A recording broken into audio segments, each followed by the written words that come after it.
Most riders think expensive means reliable, but some premium motorcycles have 4 times the failure rate of budget Japanese bikes.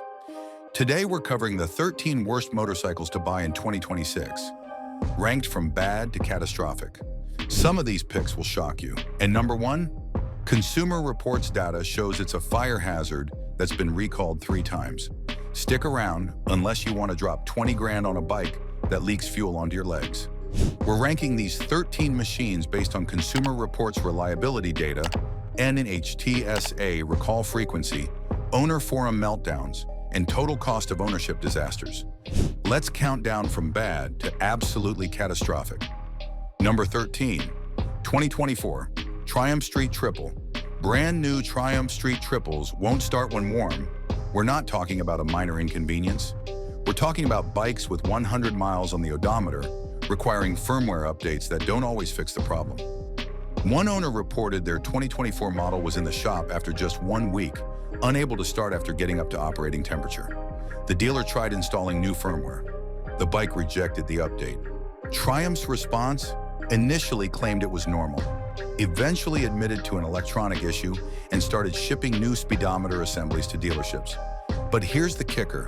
Some owners report the problem persists even after the fixes.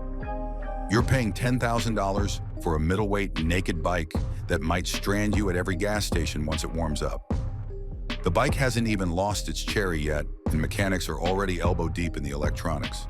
Triumph generally builds solid machines, which makes this particularly frustrating. The Street Triple platform has been reliable for years, but the 2024 models apparently shipped with a defect serious enough to require dealer intervention on brand new bikes. And since this affects resale value, even if your specific bike gets fixed, you're stuck with a model year everyone knows had starting problems. Number 12, Yamaha V-Max 2009 to 2020. Here's the irony. Yamaha consistently ranks as the most reliable motorcycle manufacturer in Consumer Reports data. 11% failure rate, best in the industry. So naturally, they decided to build one of the least reliable cruisers on the market. The V-Max is Yamaha's bizarre exception to their own excellence. The redesigned V-Max featured a 1679cc liquid-cooled 65-degree V4, making it one of the fastest cruisers ever produced. Impressive on paper, problematic in practice. Owners report persistent electrical gremlins, overheating issues despite the liquid cooling, and reliability problems that would never fly on a Yamaha R1 or MT-09. The bike was discontinued in 2020, and the used market reflects why. Resale values are terrible because everyone knows about the problems. This proves an important point. Even the best manufacturers can build bad motorcycles when they venture outside their expertise. Yamaha knows how to build bulletproof sport bikes and standards. Power cruisers? Not so much. If you want a reliable Yamaha, stick to what they do best. Number 11, Aprilia RSV4RR. The R after RSV4 means it's tuned for racing, which sounds awesome until you realize racing tuning means the engine suffers significant heat and stress on every ride. These bikes excel on the street and track, revving high and throttling fast. But all that performance tuning creates additional wear and tear that prematurely ages the engine and components. You could avoid this by not pushing the bike to its limit. But what's the point of owning a high-performance race replica if you're going to baby it like a Bergman scooter? The whole appeal is the performance, except using that performance means you'll be replacing parts often and visiting your mechanic regularly. It's the automotive equivalent of buying a thoroughbred racehorse for your daily commute. Aprilia's regular lineup is generally bulletproof, but the RR models exist in a category where reliability takes a back seat to lap times. Great for sponsored riders with factory support. Terrible for normal humans paying for their own repairs. Number 10, Harley-Davidson Softail Deluxe. Harley-Davidson hasn't topped reliability rankings in recent history, but the Softail Deluxe is especially problematic. It uses a twin engine with a cam chain system featuring plastic shoes. Plastic. On a component that's critical to engine timing and experiences constant mechanical stress. Whoever approved plastic cam chain shoes should be sentenced to riding a Suzuki Boulevard for eternity. The plastic shoes wear out, sometimes catastrophically. Then you've got oil sump issues where oil leaks and accumulates in the crankcase, causing excessive wear on engine parts. Cold starting becomes an adventure. The transmission is usually smooth, which somehow makes the engine problems even more frustrating. It's like Harley got half the bike right and gave up on the rest. The good news? Harley's moving away from this engine design in newer models. The bad news? The used market is flooded with Softail Deluxes at tempting prices. Those prices are tempting for a reason. Budget accordingly for engine work or walk away entirely. Number 9, Suzuki TL1000 series. Most unreliable bikes just cost you money. The Suzuki TL1000 can cost you your life. Sport bike manufacturers use racetracks to test developments that translate to the consumer market. The rear shock in this bike was a product of that philosophy. Unfortunately, it overheats while riding, causing the rotary damper and push rods to degrade slowly and silently. You don't notice the degradation happening. The bike feels fine. You're riding normally. Then one day the damper gives out completely and you crash. Not because you did anything wrong, because Suzuki installed a rear suspension component that fails catastrophically without warning. It's like driving a car where the brake lines are designed to dissolve over time. Completely inexcusable engineering. If you own a TL1000, replace the rear shock immediately with something from literally any other manufacturer. Do not ride it with the stock suspension. The money you save buying a cheap used TL1000 will get spent on a hospital bill or funeral if you ignore this. Suzuki owners are usually spoiled with bulletproof reliability. This bike is the exception that proves the rule. Number 8, 2025 Indian Scout. Indian Motorcycle recalled 100% of their 2025 Scout lineup. Not some bikes, not certain VIN ranges. Every single 2025 Scout and Scout 60, roughly 4,926 motorcycles. The issue? A software problem that could tell riders the bike is in neutral when it's actually in gear. Imagine parking what you think is a bike in neutral, only to have it lurch forward because it's actually in first. But wait, there's more. Owners are reporting starter solenoid failures causing rapid battery drain and smoke starters. One owner got stranded after just 500 miles. Dealership had to send a van to pick up the bike and rider. Another reported clutch failure after practicing slow-speed maneuvers in a parking lot. The bike overheated, wouldn't shift properly, threw an engine overheat alert. This happened in September 2024 on a bike purchased in July. Indian's warranty coverage has been good. They're standing behind the bikes and fixing problems. But the pattern is concerning. This is an all-new engine platform, and it's showing serious teething problems. The Scout has historically been Indian's most reliable model. The 2025 redesign apparently needed another year of development before going to production. These bikes cost $12,000 to $17,000 new. You shouldn't need warranty repairs before the break-in period ends. Number 7. 1980 Harley-Davidson Sportster 1000. During the 1970s and early 80s, Harley-Davidson was owned by AMF, a conglomerate known for manufacturing bowling equipment, cigarettes, and nuclear launch systems, not motorcycles. The quality control during this period was legendarily terrible, and the 1980 Sportster 1000 represents the absolute nadir. 529 pounds making only 55 horsepower. Read that again. A leader bike producing the power output of a modern 300cc parallel twin. The power-to-weight ratio was so embarrassing that Japanese 700s and 50s walked away from Sportsters at stoplights. Excessive vibrations made long rides physically painful. Build quality was so poor that owners joked about needing to retighten every bolt after every ride. The tragic part? Later Sportsters like the Iron 883 and 1200 are actually reliable, solid motorcycles. But that AMF era nearly killed Harley-Davidson entirely. These bikes still circulate in the used market at bargain prices. Do not be tempted. There's a reason they're cheap. Later, Harley bought themselves back from AMF and fixed the quality problems. But these early 80s models are best left as museum pieces. Number 6. Ducati Panigale V4 2024 to 2025 models. Consumer Reports rates Ducati at 33% failure rate. 1 in 3 Ducati owners experiences major mechanical problems within 4 years. The Panigale V4 is doing its part to maintain that statistic. 2025 models are showing up at dealerships with oil filter O-ring leaks, evaporation canister failures, and quick shifter malfunctions right out of the crate. One owner reported their brand new 2025 Panigale leaked oil from the evap system hoses, got the evap canister replaced under warranty, then had it leak again a few weeks later. Owner forums are filled with complaints about low-speed bucking and stalling, the bike stutters in first and second gear, experiences throttle delay, and sometimes shuts off completely when clutch is pulled in. Many owners suspect the Euro 5 emissions equipment, which Ducati won't let you bypass even though you're in America where Euro 5 doesn't apply. Then there's the desmodromic valve service.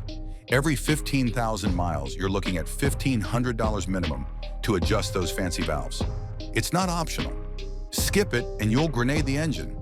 So you're paying $33,000 for the bike, then adding $1,500 every 15,000 miles, plus dealing with oil leaks and electrical gremlins that plague even brand new examples. The Panigale is a beautiful motorcycle. It's derived from Ducati's MotoGP bikes. It sounds incredible and handles like a dream when everything works. But quality control is apparently optional in Bologna, because new bikes shouldn't leak oil before the first service interval. Ducati's racing heritage is impressive. Their manufacturing quality control is not. Number 5, KTM 790 and 890 Duke, 2018 to 2025. KTM has created an absolutely brilliant motorcycle that cannot keep fluids inside the engine.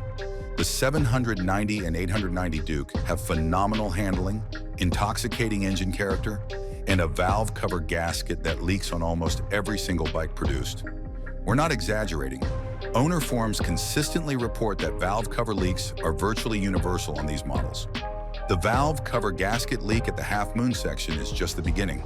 Oil cooler leaks, coolant leaks, sprocket seal leaks, thermostat housing leaks. KTM apparently assembled these bikes using hope and prayers instead of proper gaskets. One owner reported their brand new 2021 890R with just 2,000 kilometers was leaking oil from everywhere. Every seal, every gasket, everywhere oil could possibly escape, it was escaping. That owner's bike required 4 separate trips to the Florida dealer, with the bike kept for 3 weeks each time. Valve cover, badly machined bottom case, warped oil filter cap, and countershaft seal, all leaking. Another owner experienced oil pressure sensor failure that left a puddle of oil in a parking lot and covered the rear tire in oil while riding. That's not a mechanical inconvenience, that's a safety hazard. KTM even had a recall where the factory filled engines with the wrong oil viscosity, 10W-60 instead of 10W-50. How does that even happen? The best part is KTM's response to leak complaints. It's just the gasket, except it keeps happening even after dealers replace the gasket. Forum members report needing excessive sealant beyond what KTM specifies just to keep oil inside the engine. One owner summed it up perfectly. I just don't get how KTM can have the engineering skills to design exciting performance bikes, but they can't seem to figure out how to keep fluids inside the engine. The 890 Duke R is one of the best riding motorcycles you can buy. It's also one you'll learn to work on yourself or go broke paying dealer labor rates. And the nearest KTM dealer is often 70+ miles away, so budget time and gas money for constant trips. Number 4, Indian Scout 60, 2016 and 2020 used models. The used motorcycle market is flooded with Indian Scout 60 models from 2016 through 2020. They look like bargains. They are not bargains. They're cheap for documented reasons. Electrical nightmares are common on these years. Coolant leaks are a known issue. ABS brake problems stem from air in the brake circuit, making braking performance unreliable and terrifying. Then there's the lean fuel mixture problem. The Scout 60 runs too lean from the factory, causing stalling at low speeds and poor throttle response. It's not just annoying, it's dangerous when you're trying to make a U-turn at an intersection and the bike dies underneath you. Owners report spending significant additional cost to fix the electrical gremlins, which negates any savings from the attractive purchase price. Indian fixed many of these issues in later model years, but that means the used market is contaminated with problem bikes from the bad years. And since many buyers don't know which years to avoid, these bikes keep circulating. If someone's selling a 2017 Scout 60 for a great price, there's a reason. They want out before the next electrical failure or coolant leak. Don't give them an exit strategy at your expense. Number 3. BMW R1200GS and R1200GS, 2005 to 2014. Consumer Reports rates BMW motorcycles at 40% failure rate. But even by BMW standards, the R1200GS fuel pump saga is legendary. We're talking about 37,000 plus motorcycles affected across 3 separate recall campaigns. 3. The first recall didn't fix the problem. The second recall didn't fix the problem. The third recall might have fixed the problem, but owners are understandably skeptical. Here's what happened. The plastic fuel pump flange would crack at the quick disconnect fitting. Fuel would leak. In 2013, BMW issued Recall 13V-617 to install a metal reinforcement ring. Great, problem solved, right? Wrong. The metal ring didn't stop the cracking. So in 2020, BMW issued Recall 20V-471 to replace the entire fuel pump. But wait, that didn't work either. 2021 brought Recall 21V-060 for even more fuel pump failures. Owners who paid for repairs before the recalls were announced often fought with dealerships for reimbursement. One owner paid $553 out of pocket for the fuel pump repair, then got the recall notice days later. Dealer refused reimbursement. BMW customer service gave them the runaround. This is on a motorcycle that costs over $20,000 new. You're paying premium prices for the privilege of being a beta tester for BMW's fuel system. Number 2, Can-Am Spyder, any model, especially 2013. Consumer Reports analyzed motorcycle reliability across major manufacturers. Can-Am scored 42% failure rate. 42%. That means if you and a friend both buy Can-Am Spyders, statistically, one of you will experience a major mechanical failure within 4 years. For context, Yamaha sits at 11%. Can-Am is 4 times more likely to fail than the most reliable brand, while charging 2 to 3 times the price. The 2013 model year was particularly catastrophic. Can-Am recalled 5,165 Spyders due to excessive engine heat. The heat was severe enough to burn riders' legs during normal operation. In some cases, it started actual fires. As of 2015, Can-Am still hadn't engineered a permanent fix for the heat problem. They recalled the bikes, but couldn't actually solve the defect. Think about that.